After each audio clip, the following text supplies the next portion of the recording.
Killer whales ahead!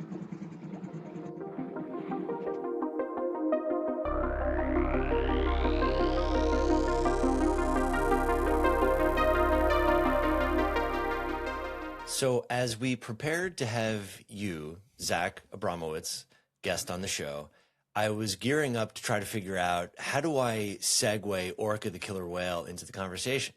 For those of you who don't know, the famed 1977 classic starring Richard Harris and Charlotte Rampling is one of my favorite movies as a kid, not because I'm fascinated by killer whales and the fact that the killer whale in that movie, the titular whale, knows like thermodynamics and human biology and destroys the town. It's amazing. And we get on the video and I see you have the posters right behind you and you completely took the wind out of my sails. So is that movie the impetus for the name of your company? For the name of the company, Killer Whale Strategies. So it was just so funny. It was someone was asking me today about all my orcas in the background. So the name Killer Whale Strategies is based on the idea that if you ask most people, what the spirit animal of the lawyer is, and they will tell you it's the shark, right? And the thing about sharks is they hunt alone, and since the dawn of time, they've done very little iteration on their hunting method. Sharks are hunting today the same way they were in prehistoric times. They hunt alone, and by comparison, the killer whale, because we think lawyers ought to use killer whale strategies, Nice. the killer whale is unique in the animal kingdom that it constantly iterates on its method of hunting, even when it doesn't necessarily need to. So it's not like, the polar bear with, you see like the pictures of the polar bears like swimming now because of global warming. And this is not like a situation where it's like, well, there's been some, problem in the ecosystem. Will we evolve and survive or will we not? The killer whale, even when it's got very good hunting methods, is constantly looking to do better.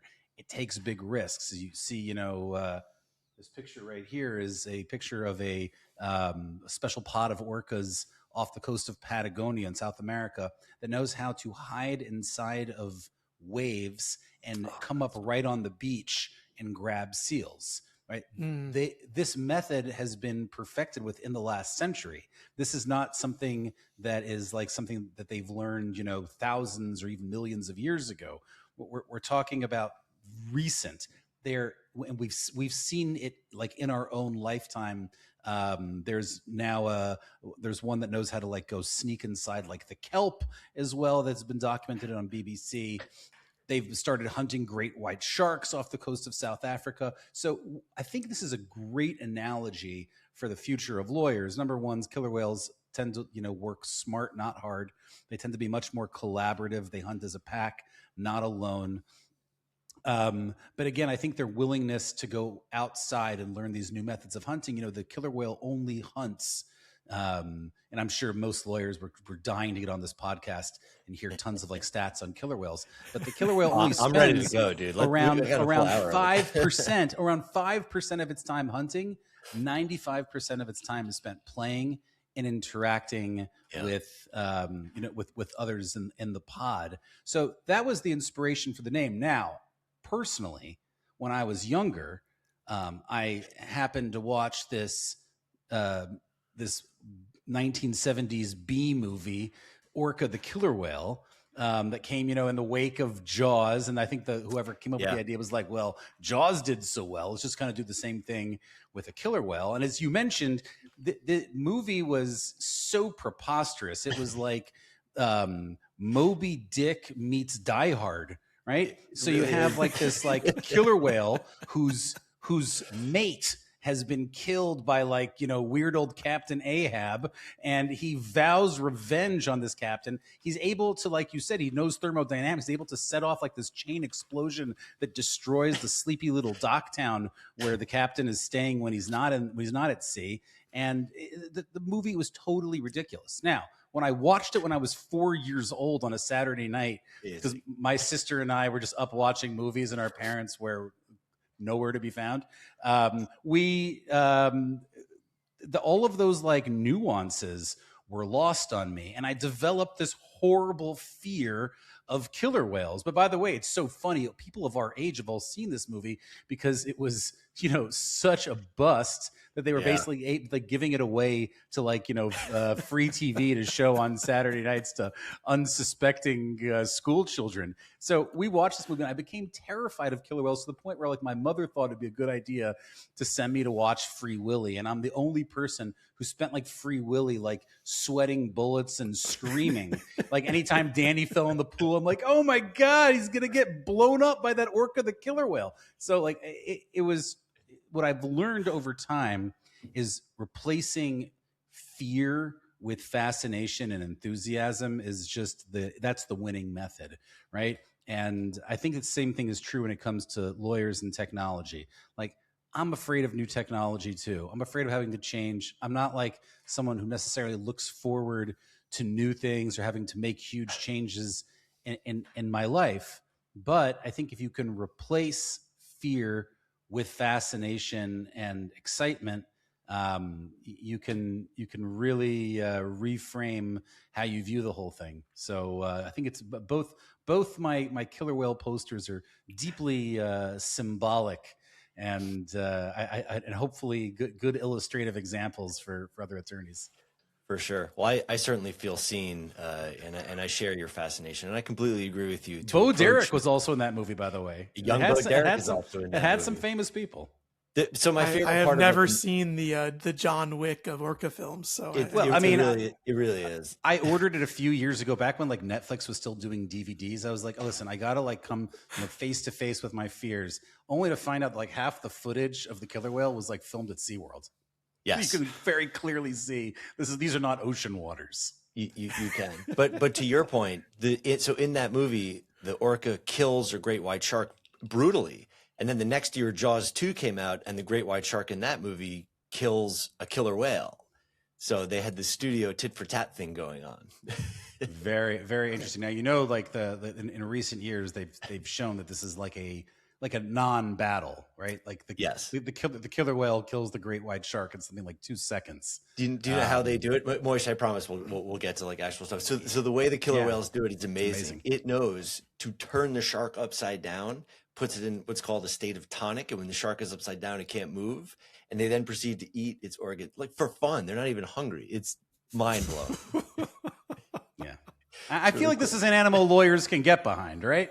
I'm with you, man. I'm with you now. I didn't understand the reference, and now I'm sold. Like, great call out. You can go watch the movie later with your kids. Surely they won't be scarred for life by watching it. That was by far the best introduction we've ever had here on Block and Order. But duty calls, I do have to formally introduce our guest at some point in our 1 hour runtime. So our guest, I believe, needs no introduction. Zach Abramowitz is one of the most recognized voices at the intersection of law and technology. He's the founder of Killer Whale Strategies, if you did not glean that from our opening, where he advises law firms and legal technology companies on go-to-market strategy, growth, and navigating the rapidly evolving AI landscape. Before launching Killer Whale Strategies, Zach built a reputation as a sharp commentator on legal innovation through writing, media appearances, and his own podcast work. He's been named to the Fast Case 50 list, honoring legal innovators, and his insights on how AI is reshaping the legal profession have made him a must-follow for anyone paying attention to where the industry is headed. Zach, welcome to the show, my friend. Thanks, guys. Thanks to glad to be here. It's good to have you on. So, as much as I want to talk about killer whales for the rest of the show, you write a lot about lawyers and utilizing AI. What do we get right? What do we get wrong? As a firm, as our firm has really embraced AI and is approaching new technology with open arms and with the fascination that you mentioned in the lead-in, what do lawyers get right and what do they get wrong in implementing AI into their daily practice? So first of all, I think we're still at the early phases of AI, and I think that for a lot of people, if you've been in it for 3 years, maybe initially as a spectator, maybe more recently as a user, you might feel like, okay, we're at the beginning of the end, and I think we're more like at the end of the beginning, right? So it's hard already necessarily to talk about what lawyers are doing right and wrong with AI because we're still experimenting. I think the thing that would have been wrong is if over the past 3 years you stuck your head in the sand, you tried to pretend that this trend would go away, that we were in a bubble, that it's this is just a phase, this is like the metaverse, or this is like Web3. To pretend like this wasn't the most significant development of our lifetimes, I think would have been the absolute wrong path. Now, the good news is I think that, when it comes to the data, you see that lawyers actually have been adopting AI, and this has not been one where they've really tried to sit on the sidelines. Whether if you saw that, I think already in 2025, there were more lawyers, according to Law 360. This is from the beginning of 2025. There were more lawyers that were using AI in their daily work than were not. And the numbers had previously been, in 2024, only around 30% of lawyers were using AI at work. So you see already that there's been a shift and uptick in adoption. Last year, there was a study done by Wharton at the end of the year that showed that the greatest change in adoption usage in large enterprises had been the legal function, with 24 percentage points change. So it is, I think we have to first, before we talk about what lawyers have, done wrong when it comes to AI, I think it's important to note that lawyers have done a lot right. I mean, if you think about Harvey and Lagora and these valuations that they're getting in the billions of dollars and the fact they're generating hundreds of millions in revenue, that doesn't happen without law firms and lawyers actually subscribing to these solutions. And lawyers have tried to sit out a number of technological advances, and I think successfully in some cases. I think lawyers, for the most part, sat out CRM. And did it really affect them? Nope. Right. So I think there's plenty of. By the way, I think even in the last 10 years, if you could have still done your deals not using Kira systems or eBrevia, and still done fine, maybe better. And I think there's definitely been a shift, and I think we have to recognize the adoption. Now, where I think lawyers have gotten things wrong is in a few areas. First of all, the obsession with tools, right? I used to tell lawyers, your innovation strategy does not boil down to Harvey or Lagora. And before that, by the way, it was Harvey or co-counsel, or it was co-counsel. It's been a different tool obsession constantly. And again, if you're in firms outside of big law, it'll be different tools that maybe you're looking at, but it ultimately comes down to which tool should I use? And my feeling is pick one and go with it, right? The worst thing you can do is get stuck in analysis paralysis about what product that you're going to use, because the most important thing, and I think this is kind of leads to the second thing that lawyers may not have been done right enough, but I think we're starting to get there. The most important thing is to kind of get yourself AI pilled. And that can be done with any tool, right? A lot of times people will say to me, I've seen Harvey and it's not really that impressive. All it is Chat GPT. And I'm like, you mean Chat GPT, the single most useful product you've ever used in your life? That's all that Harvey is? It's just a wrapper. It's it's just a wrapper. I'm are you crazy? If all it was making Chat GPT accessible and available to big law firms with literally tens of thousands of clients and active matters going on at once, that would be extremely impressive. So you got to just use a product so that you start realizing, okay, here's what it can do. Here's what it doesn't do as well. Here's how I can interface with it the best. And I think that using the AI to kind of AI pill yourself is really important. I think the other thing, and this kind of bleeds in, the third thing I think lawyers have done wrong is just the obsession with what's the use case? What's the use case? And when I hear someone asking what's the use case, it's like they're saying, we have this one single problem we'd like to beam the AI at that problem. And then for the rest of the day, we'd like to do things exactly how we were doing them before, no changes at all. And that's exactly the wrong thing to be doing. What you should be doing is learning how AI sort of functions as your second brain. Sometimes you need your second brain, sometimes you don't, right? Like, I tell people all the time, like, when we drive with Waze, right, or with Google Maps or any GPS system, right, you use it when you need it. I don't use it when I drive to like the local supermarket. I know how to get there, right? So I don't use it for every single thing I do, but it's available. It's always there for me if I need it. And as a result, I don't, like, when I drive, I have like a different level of confidence about my ability to get anywhere I need to get. And I think that's like a similar thing with AI. When you start thinking about it much more as a second brain, as a helper, I like to point out a lot of times that AI got much more popular in the wake of the COVID virus, right? That was like COVID, when COVID kind of finally ended, we're like, okay, everybody doesn't have to wear masks. There's really no law. Okay, it's really over. All of a sudden AI appeared. And I think the timing is not coincidental, meaning not that they timed it for that, but part of the reason it grew with such fervor was because people had been working alone, and the ability to discuss something with, you know, John or Jane down the hall now was not as simple. And very often you were in the place of having to work through something on your own. So all of a sudden you had this, like, you call it personal assistant, I call it thought partners, you know, whatever it is. All of a sudden you had someone that you could work with, that you could talk to at a moment's notice without scheduling a Zoom. So I think getting into that mindset about AI, you know, kind of AI pilling yourself, I think is also really important. And not just to think about like, okay, we use AI like for our data rooms.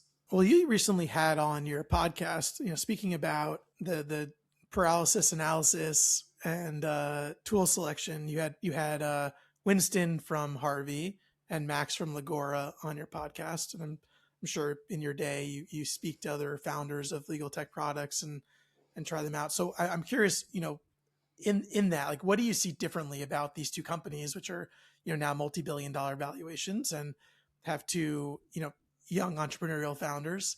Like, what do you see differently about the founders and these products in the marketplace? Are they really just, you know, we have Coke and Pepsi and you can pick one and drink it and it's good and it's, you know, we'll go from there? Or like, you know, are they approaching this problem from different? I'm just curious what you see. Yeah. You know, having a bit more insight in this industry. Yeah, and I've changed my mind a bit about this. So, first of all, I was very intentional in separating Harvey and Lagora by at least one episode. I actually had wanted to separate them by more, but just based on the timing of when we had to record, I ended up separating them just by one single episode. But that was symbolic, because you could definitely take away the Coke versus Pepsi analogy. And I think that really is, at the moment, if you're talking about the AmLaw 200, if you're talking about major Fortune 500 departments, I think if you're even talking about, you know, law firms with 50 attorneys or more, you probably, you know, like Coke and Pepsi, Harvey and Lagora probably are the two biggest names. Now, I think there are others. I think you're starting to see a number of Dr. Pepper Snapples move into the space as well. But I'll tell you something, and this is the quote I mention most often from my podcast comes from a podcast I did very early on in the life of this podcast, my podcast, Legally Disrupted, with John Levy from Y Combinator. Right, so John Levy and Carolyn Levy are two of the most humble people in the world. They have handpicked most of the legal tech companies that have come out of Y Combinator. They were previously both attorneys themselves. Carolyn is the head of legal. Carolyn actually drafted the SAFE agreement, created that very concept for startups. Like, you're talking hugely influential people, but extremely humble.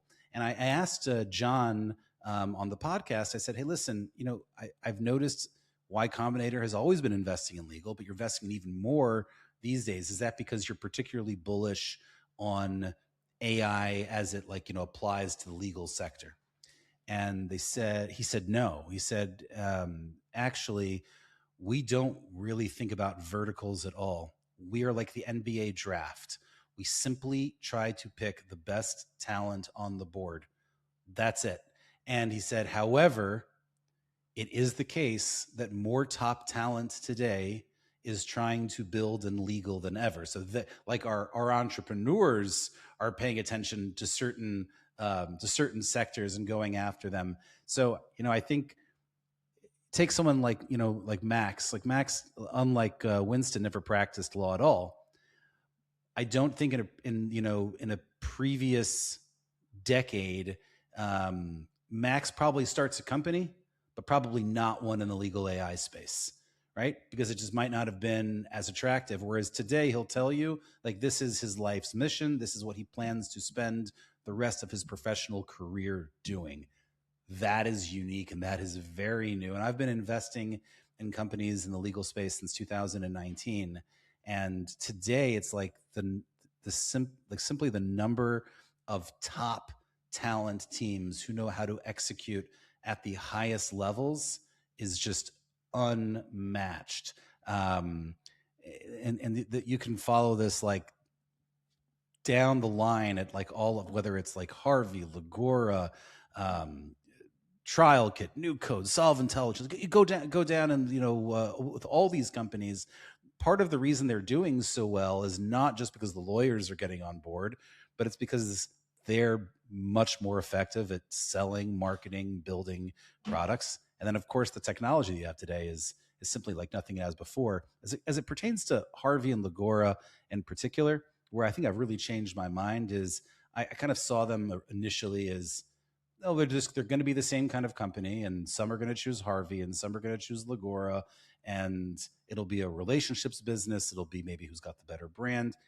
And I think that we're actually going to see something different. I think that you're going to see these two companies take very different paths. There's a number of features already where looks like they're doing the same thing, but not necessarily. So, like, there's no secrets.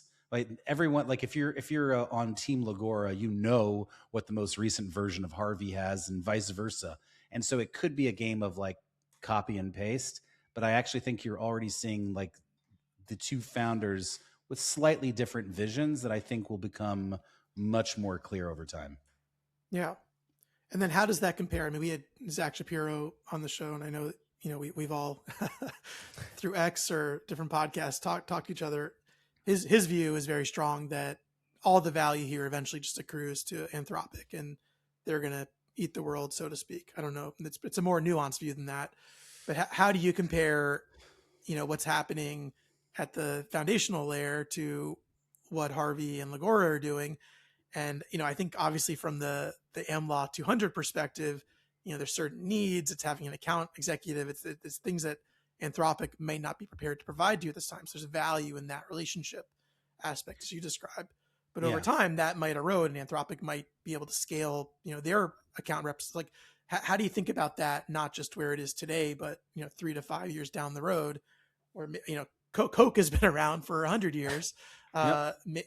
These are very are these companies have the same shelf life, perhaps?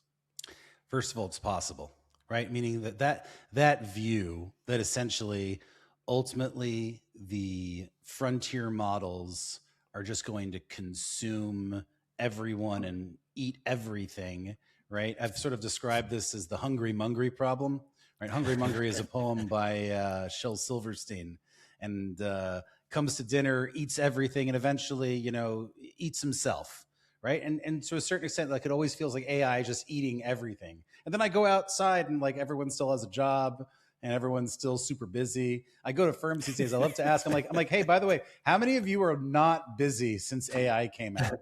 And like no hands go up, right? Everyone's busier, right? So everyone's busier. We're busier. I think the sort of our sort of lived experience, and as well as the data, suggests that maybe AI isn't going to eat everything. But I think that view is like, let's say that is the prima facie view, right? Which is, I think, like, at first blush, will the models own everything? Yeah, like we've seen this with social media. Do you remember Zynga?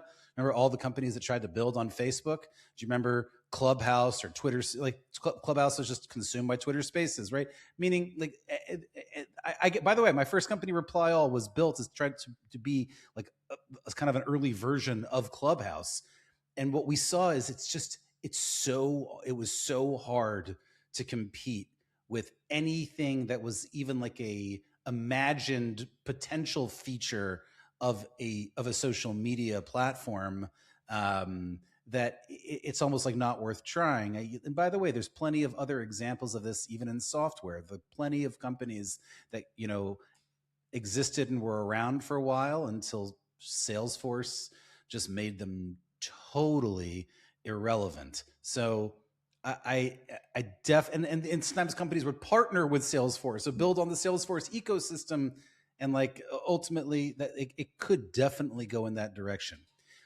But I think things rarely work out neatly, right? And I think that there's like where I see that view and I understand it on paper, I definitely don't know if it will work out that neatly. I asked Max Junstron recently on the podcast whether he thought that Lagora is a $1 trillion company, and he says yes. He thinks that's what it can be. And the theory is that software today is just simply much more valuable than software was 10 years ago. And I think we've seen that with AI. I mean, ask yourself, like, I cannot think of another tool. I mean, my only kind of useful comparison is GPS and Waze, because it just fundamentally changed the way I drive, whether that's me driving or whether that's my, trust to take, an Uber or a Lyft and just be confident no matter what, even if the person has no indication that they're a taxi driver, that they know how to get from one spot to the other. That's only possible with something like GPS. So I think we've seen it before. But I think the other piece of this is there's not just one frontier model. And this is a point that Maor Shlomo, the founder of Base 44, which is a company that competes with Lovable and Replit, AI coding, and really one of the very interesting stories of AI over the last 2 years was Base 44 and its acquisition by Wix. Even though it's Wix is probably going to become Base 44, not Base 44 kind of getting merged into Wix. And I think what he says about this is, if there's only one model that pulls far ahead of the others, then all of the application layer is in trouble. But as long as the models have to compete with one another, then there will always be an ability to build on top of the models and build further application layer. Because Anthropic, where sometimes I'll say that, Harvey they've made this point in their marketing that their bigger competitors they have to be worried about are the frontier models, right? That's true for the frontier models also. And especially like the frontier models really need to be concerned about what the other frontier models are doing. Like everything today has been built off the paradigm of the transformer model, and the transformer model is incredible. But what if someone comes out with something new? What if someone comes out with a new model that does something where we go, oh wow, and we start looking at transform models today the way we look at recurrent neural networks, which were kind of useless, where the transform model made it like extremely made AI much more useful.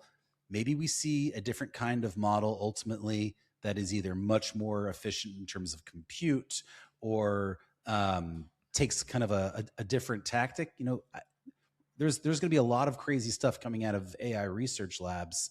So I think that that's what the AI models have to focus on more. Sure, will they throw out a couple of like press releases about legal so that more lawyers use them? Of course. Do I think that they're sitting aside in like the private chambers of Anthropic going like, what do we do about that Harvey?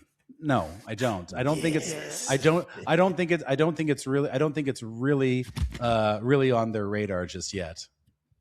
Well, I think that's actually like one of the best bull cases for Harvey and Lagora, and the way we think about it is, it takes a lot of time to train employees on one of these things. Let alone, all right, let's use Claude this week, and now let's use OpenAI, and now let's use Gemini, and I'm sure it's going to change right back and forth. So the fact that they aggregate and have a consistent workspace, and you can drop in the model that is performing best this week, is a huge time saver and value add for our firm. So but then the switching costs are definitely tremendous, and so I think that's a great example of that. Now, one thing that I think is I'm curious your thoughts on are the changes in business models, both for Harvey, Lagora, which I'm hearing through the grapevine are increasingly. I think Lagora just announced last week that their new future, I think the agentic future, is moving to a consumption pricing model. Yep. And as I understand, Harvey is also must be contemplating these kinds of things. And then I think law firms also are now having to think about, well, we bill by the hour, but if we can do 40 hours of work in 5 hours, we're not going to 5x our hourly rate. We have to do value pricing or subscription pricing or some sort of although they might 5x their hourly rate, right? Meaning that actually wouldn't be crazy. Meaning I do think there was an essay written about this called the high density hour by an attorney at Wilson Sonsini, where he essentially argues that work that is like highly sophisticated and unpredictable and high stakes will probably continue to operate on the billable hour, and that the human judgment will become more valuable in density, essentially. So I don't think we necessarily move away from billable hour. I actually think that in a world where you can create the deliverables very easily, that the level of human judgment becomes more important. So very often these days, I'm actually billing on billable hours. Now, not billable hours where I say I'll figure out how long it's going to take me, and then I'm going to, I'm going to count. But what I have done is said, listen, I am going to spend 10 hours with your materials. If I wanted to create the deliverables that you're asking for, I could create them in 5-6 minutes. Wouldn't be difficult. But anyone can do that. So what I'm going to do is spend a significant portion of my time, all attention, like I will give it a 10-hour working session where I'm entirely focused on what you're doing. That'll be a mix of research. That'll be a mix of me thinking. That'll be a mix of me writing. That'll be a mix of putting slides together, whatever it is. But I think that there is a significant added value. So I don't think that that's outside the realm of possibility. At the same time, I do think that you're seeing a lot of potential changes in business models. I think the sort of the most popular one you mentioned, Zach, before, is this quote unquote AI first firm. Now, I think that the term AI first or AI native was very useful originally. I think it's losing some of its meaning. Like what is an AI first firm, right? So I sort of defined it as a firm that, like, how would you build a firm today if you, one, knew that AI existed, right? And two, like, how would you build it slightly differently or maybe very differently than you would have built the exact same practice 5 years ago, right? So I think that's sort of how I define it. I think you can go in a bunch of different directions. And in some instances, I'm really bullish on the AI first firm model. And in some instances, I think, I'm not really sure. And especially, I don't always understand why they need huge amounts of funding, right? So if the whole point is AI exists, and now because AI exists, you build a firm much differently than you would have, well then, why do you need to be going and developing your own AI and raising money to do that? So I know there's some firms that are raising money in order to hire attorneys, but my point is then, shouldn't the attorneys see the opportunity of the AI first firm and be willing to get in on that and want equity in that and want the upside? Like, why does it take, venture capital just to hire people? Doesn't that sort of speak to like lack of confidence in the model if they won't like go and just sort of do it themselves? Now, I do think there are exceptions to that. I think there absolutely are exceptions.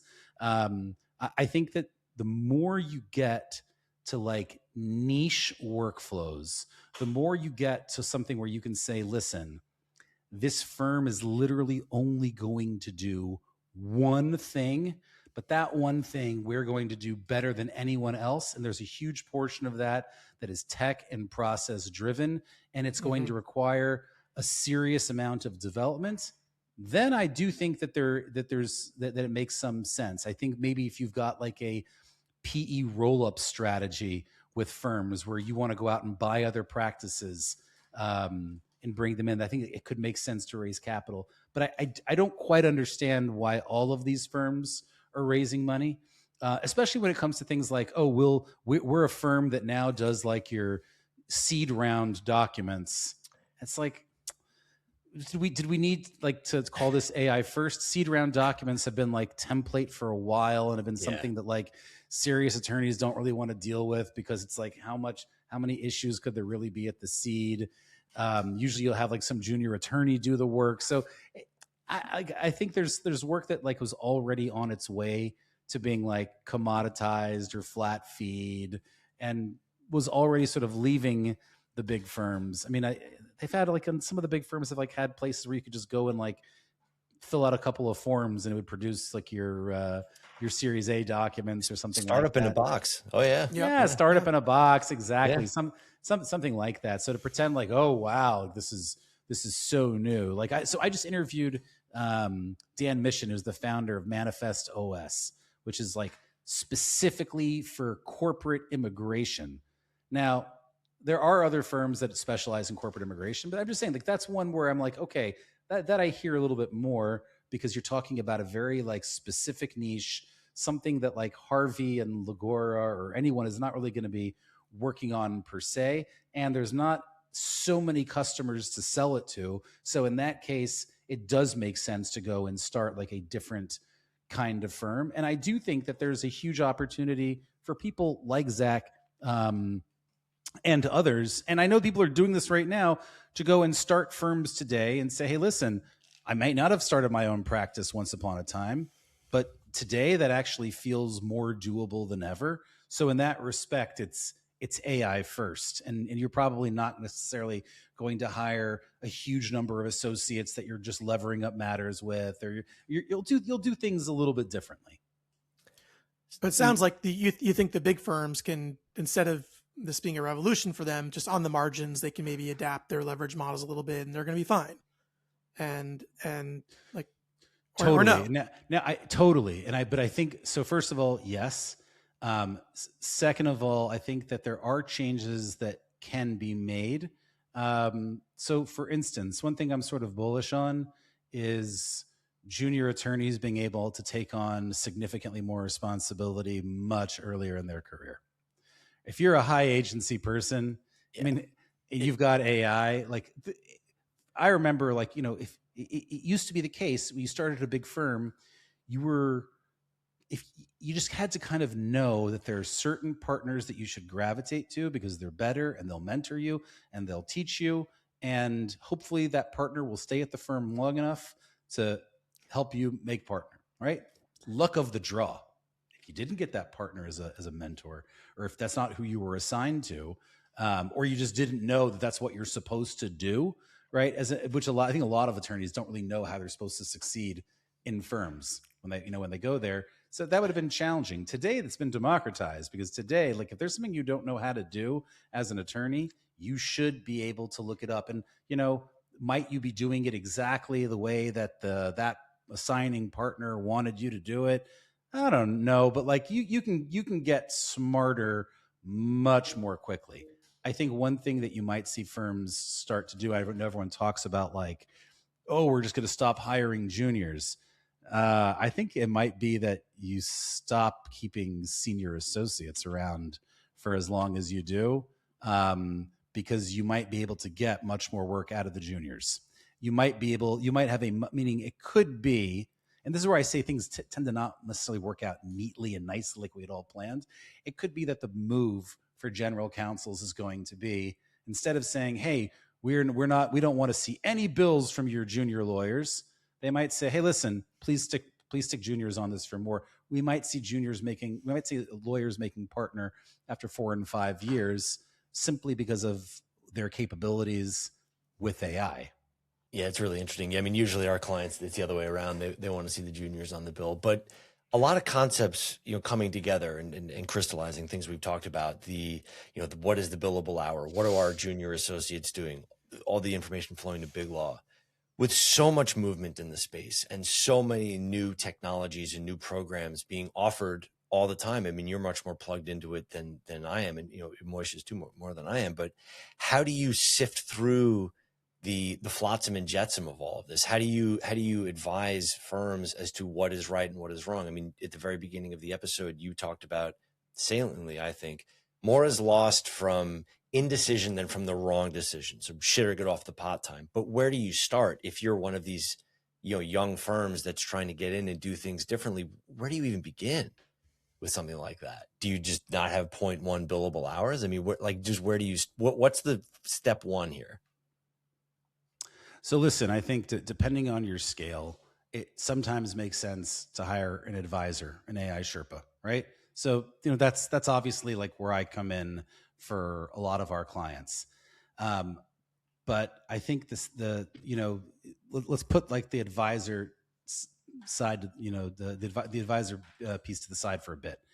I think the most important thing first is to have a strong, fundamental, foundational understanding of how large language models work, right? And I think that can be done in a few ways. First of all, there are some online courses. This is something that we do when I speak still today. I find that most attorneys don't actually know how models are trained and how they work. And what I've also found is that those who do understand at a deep level, right, even under the hood, even with a little bit of math, they tend to have a much better user experience with the tools. They know what to expect. After you have that foundational understanding, I think that you build on that through AI. Number one, asking AI about how AI works. I have to do this sometimes for myself. I'm like, well, wait, can you explain positional encoding again? Because I thought I had it, but I didn't, right? So I think that's number one, is just understanding how it works. And then experimenting with AI. And again, AI pilling yourself. That is the most important thing that you can do is put on the goggles and realize, oh my gosh, like this is we're capable of a lot. I think the next thing is just continue further learning, right? So like I tell people, there's my podcast, but I also say like it's probably worth it to listen to something general. The one I recommend is the AI Daily Brief. I think you listen to the AI Daily Brief once a week, you're already ahead. You're staying ahead of where the news is. You're picking up sort of like high level trends. So I think continued like learning is another like a very, very important piece of this. It's just that I the reason I say starting with like real, not just like knowing how to use AI and which and where to attach a document and how to, craft a prompt, like that I think is less important. I think that's where most of the AI training has been. But when I see like the top attorneys and how they use AI, it's almost always the case that they can explain attention is all you need, vector embedding. They can explain, agent harnesses and loops, and they get it, right? And I think that just having that like foundation also makes you like unafraid of like future learning. Because if you're missing some like basic building blocks, everything, you could listen to all the podcasts in the world, it's going to sound like gibberish. That definitely makes sense. Well, with a few minutes left in today's show, what can we expect for the rest of the year? I mean, normally I say, what does the next 5 years look like? But 5 years from now, I shudder to imagine what it's all going to look like. So the rest of 2026, what do you see coming on the horizon? And if you can, with and the I have ball to, next year. Yeah. So I have to think about this because I'm getting asked to speak a bunch at the second half of this year, and I've spoken, I speak, fairly often, as you mentioned in the intro. But a lot of people want me to give them the name of the title and topic for a talk in November. And Possible. I'm like, are you kidding me? So what I always say is, if you really want a title for 6 months in advance, we're just going to call the talk, "Are we in an AI bubble?" Because I know that AI could comb through a data room, do your entire stock purchase agreement, draft the disclosure schedules, get all the documents signed, get everything ready, massage you, do your taxes, and we would still be asking, is AI in a bubble? Now, that being said, here are, I think, the stories that we're going to be paying most attention to. Number one, I think people are realizing that AI isn't just good at the easy stuff so you can focus on the high level strategic work. AI is actually very good at the high level strategic work. It's kind of sucky at a lot of the simple stuff. So I think we're going to see a move away from more sort of mundane use cases, can it draft my NDA? It's it can, but don't you have an NDA template? Why do you need that? So I think we're going to start seeing that. I think one of the ways you're already seeing it manifest is in AI moving into the litigation space much more. So I think you're starting to see a lot more attorneys who are taking the kind of core documents, not discovery, right? But the core documents that got pulled out of discovery, putting them in, either a Claude project or using one of the sort of specialty tools to do this, and starting to craft their narrative, starting to work on their strategy for trial. This to me is part of that move of thinking in terms of about AI in terms of its creative and strategic abilities. So I think we're going to see the move there. I think you talked about before, you asked me about consumption and pricing model. So Lagora has moved to a consumption model, and there was some serious backlash about this.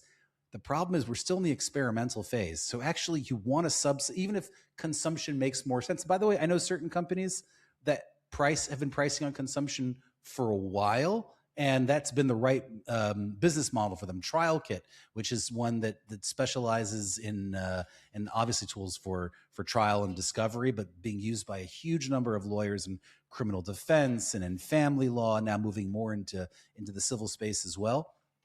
They've always been priced on consumption, and that was the right model there. In the big law world, when you're really trying to get people to experiment with AI and play around with it, if you've got a consumption model, that is going to really that's really going to limit people's ability to experiment. That almost feels like we're going back to the days of remember when they trained us on using Lexis and Westlaw. It was we got to be very careful about how you do your search, because if you do too many of these, we're going to rack up a pretty serious bill for the clients. So I think that is going to be a story moving forward. And I think as sort of an outgrowth of that is the story about post-training. So there was a whole lot of attention has been paid to the number of model providers that originally tried to fine tune the models, and that was considered a kind of a big mistake, a waste of time. The story is that Bloomberg GPT, which was based on 3.5 and had been fine tuned on all of Bloomberg's financial data, turned out 4.0 outperformed Bloomberg GPT. So that was seen as a kind of mistake. I think we could start seeing a return to post-training. We saw it recently at Base 44 and Harvey have been experimenting with post-training models. And the post-training there is not only about getting the correct answer, it's also about, can we do this in the most efficient way so that sending an AI to look through the data room isn't more expensive than sending a team of attorneys through, which I think is also going to be a significant story. I think the story of buy or build your own will continue to be a very important one that's partly an outgrowth of this. I think open source also sort of an outgrowth of the pricing question. And, I say all the time, there was a period of time where music was free. It was called Napster. And then it went away. We didn't have Napster anymore. And then today, music is free. It's called Spotify or Apple Music. Is it free? No, you pay some amount of money, but if you compare what you get in an Apple Music subscription to what you would have gotten for spending $15 at Sam Goody back in the day, like it's totally totally different. So I think consumer surplus. I think those are going to be serious stories moving forward. I think the other thing, and this is one I'm yet to wrap my head around, but very important to pay attention to, was Alex Karp's interview the other day on CNBC, where he basically calls out the fact that AI is not having the intended impact it is at big enterprises. The fact that big enterprises feel a kind of Faustian bargain and like, so I'm supposed to give up all of our IP and know-how to some forward deployed engineer who's helping me like codify all of our knowledge into this AI model. Like, are we sure we want to do this? Like, they're like, yes, go ahead, implement AI. So I think that this is a question, and I'm not sure exactly what to make of it.